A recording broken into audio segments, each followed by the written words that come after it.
નમસ્કાર દર્શક મિત્રો, આપ જોઈ રહ્યા છો વાયએનએન ન્યૂઝ। હવે જોઈએ અગત્યના સમાચાર। ગત વર્ષે આવેલ પૂરની આર્થિક સહાય ન ચૂકવાતા મામલતદાર કચેરીએ મોરચો। શહેરમાં ગત વર્ષે આવેલા વિનાશકારી પૂરના કારણે લોકોની જાનમાલને ખૂબ નુકસાન થયું હતું, ત્યારે માંજલપુરના કેટલાક વિસ્તારોમાં હજુ સુધી અસરગ્રસ્તોને આર્થિક સહાય ન ચૂકવાઈ હોવા છતાં મામલતદારે આજે મામલતદાર કચેરીએ રજૂઆત કરવામાં આવી હતી। ગત ચોમાસામાં આવેલા વડોદરા શહેરના ઇતિહાસના સૌથી ભયાનક પૂરના કારણે અનેક વિસ્તારમાં નદીના પાણી ફરી વળ્યા હતા, જેમાં અનેક નવા વિસ્તારો પણ પૂરની અસર હેઠળ આવી ગયા હતા।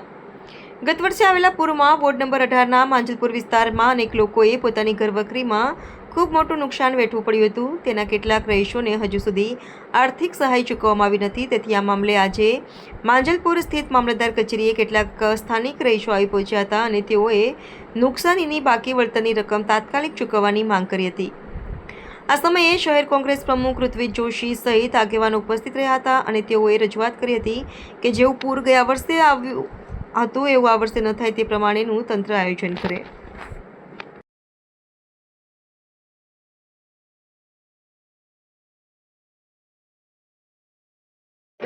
અમે માજલપુરમાં સપ્તગીરી 2માં રહીએ છીએ।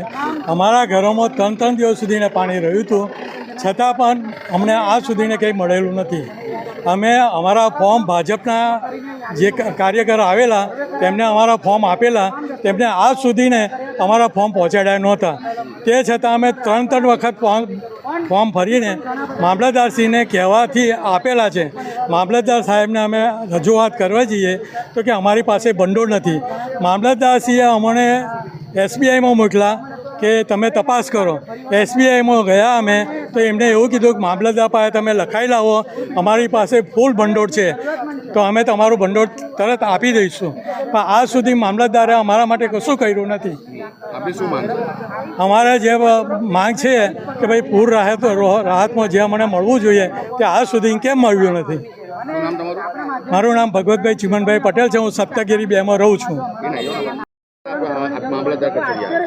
રીઝન એ છે કે અમારા ત્યાં પાણી આવ્યું, પાણી 3 દિવસ રહ્યું અને એવું કીધું કે 5000 રૂપિયા એક ઘરને આપીશું અને પર મેમ્બર પર આપીશું, એક દિવસના 100 રૂપિયા। તો એવી રીતે 3 દિવસ પાણી હતું। મેન મારી મમ્મી છે અને મારા હસબન્ડ એરફોર્સમાં છે મકરપુરામાં, એ વખતે જોબમાં ટ્રાન્સફર થયેલું તો દિલ્હી હતા, એમનું નહોતું લીધું પાન કાર્ડ, પેલું આપણે આધાર કાર્ડ, તો મેં મારી મમ્મીનું આપ્યું બધું, આધાર કાર્ડ ને રાશન કાર્ડ, અને ફોર્મ ભર્યું। એક વ્હાઈટ કલરના શર્ટ પહેરીને ભાઈ આવેલા, પાતળા હરખા અહીંયા જ જોબ કરે છે, એમને હું જોઈશ એટલે ઓળખી જઈશ।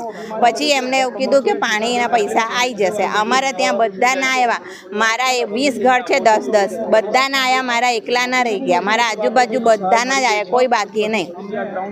પછી મેં ધક્કા ખાવાના ચાલુ કર્યા ઘડીએ। તો મેં એ જ કહું કે જો તમે આપ્યું હોય તો મારું આ સ્ટેટમેન્ટ છે બેંકનું, પાસબુકનું પ્રિન્ટ કરીને આવી છું હાલમાં, એમાં બતાવવું જોઈએ। ફોનમાંય નથી આવ્યું મેસેજ મને।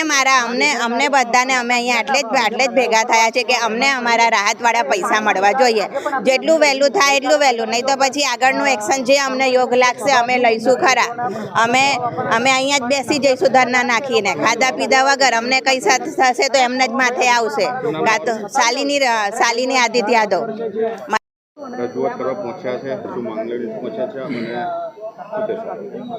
ગત વર્ષે વડોદરા શહેરને આ ભ્રષ્ટ શાસકોએ પાણીમાં ડૂબાડ્યું, એમાં પણ આ માંજલપુર વિસ્તાર વડોદરા શહેરનો, હું તમને કહું કે જ્યાં સુધી અમારા પૂર્વ કાઉન્સિલર સ્વર્ગીય ચિરાગભાઈ ઝવેરી જીવતા હતા, આ માંજલપુર વિસ્તારમાં કોઈ દિવસ પાણી નહોતા ભરાતા।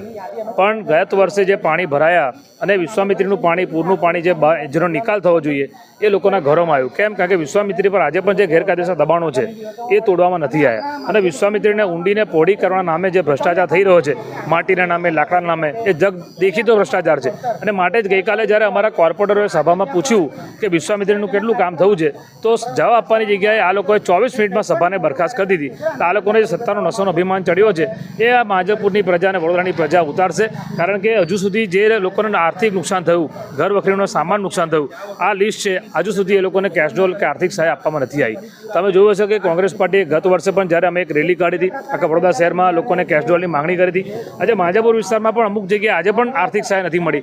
આ લોકોના ઘરોમાં 5-5, 6-6 ફૂટ પાણી હતું, એમનું ફર્નિચર, એમનો ઘર વખરીનો સામાન, અનાજ કરિયાણું બધું ડૂબી ગયું, ત્યારે પણ આ લોકો હજુ સુધી એમની સાણ ઠેકાણે નથી આવતી। માટે અહીંયા સ્થાનિકોની સાથે અમારા વોર્ડ પ્રમુખ સાથે બધા અમે કોંગ્રેસના મિત્રો અહીંયા રજૂઆત કરવા આવ્યા છે। Subscribe now and press the bell icon. Never miss an update.